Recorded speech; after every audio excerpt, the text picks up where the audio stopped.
ଗଣତନ୍ତ୍ର ସଶସ୍ତ୍ରୀକରଣ ପରିପ୍ରେକ୍ଷୀରେ ଆଜିର ଶୀର୍ଷକ ପଶୁପକ୍ଷୀ ତାଙ୍କ ଧର୍ମ ରକ୍ଷା କରିପାରୁଥିବା ବେଳେ ଆମ୍ଭେ କାହିଁକି? ଭଗବାନଙ୍କ ସୃଷ୍ଟିରେ ବିଶେଷ କରିକି ଖାଦ୍ୟ ଗ୍ରହଣ କ୍ଷେତ୍ରରେ ଦୁଇ ପ୍ରକାରର ପ୍ରାଣୀ ଦେଖିବାକୁ ମିଳିଥାନ୍ତି, ଯାହା ତୃଣଭୋଜୀ ଓ ମାଂସାହାରୀ।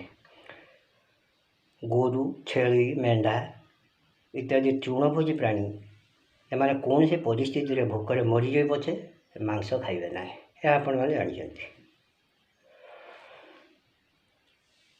ସେହିପରି ବାଘ, ଭାଲୁ, ସିଂହ ଏମାନେ ହେଲେ ମାଂସାହାରୀ।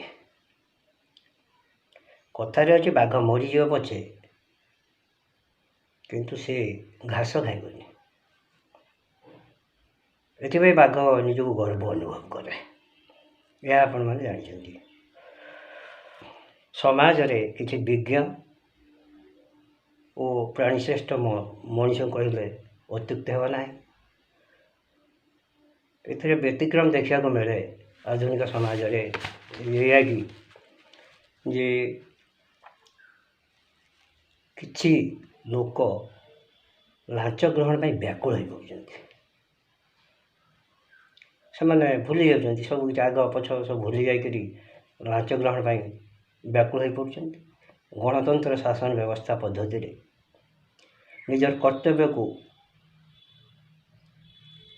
ଭୁଲି କେହି ଲାଞ୍ଚ ଗ୍ରହଣ କରିବା ଅତ୍ୟନ୍ତ ଲଜ୍ଜାଜନକ, ଯାହା ଦେଶର ଗାରିମା କ୍ଷୁଣ୍ଣ କରିବା ସହିତ ଏକ ଗୋଟେ ଦୁର୍ଭାଗ୍ୟମୟ ପରିସ୍ଥିତି ସୃଷ୍ଟି କରୁଛି ନିଶ୍ଚିତ।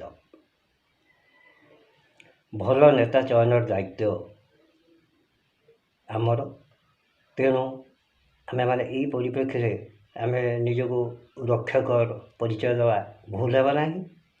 ଏଣୁ ଆମ୍ଭେମାନେ ରକ୍ଷକ ହୋଇ ଯଦି ଭକ୍ଷକ ହେବା, ଲାଞ୍ଚ ଗ୍ରହଣ କରିବା, ମନ ଓ ବିବେକକୁ ସାଲିସ ନ କରାଇ ଭୋଟ ଖଣ୍ଡିକ ଦେବା, ତାହେଲେ ଆମେ ଦୋଷ ଦେବା କାହାକୁ?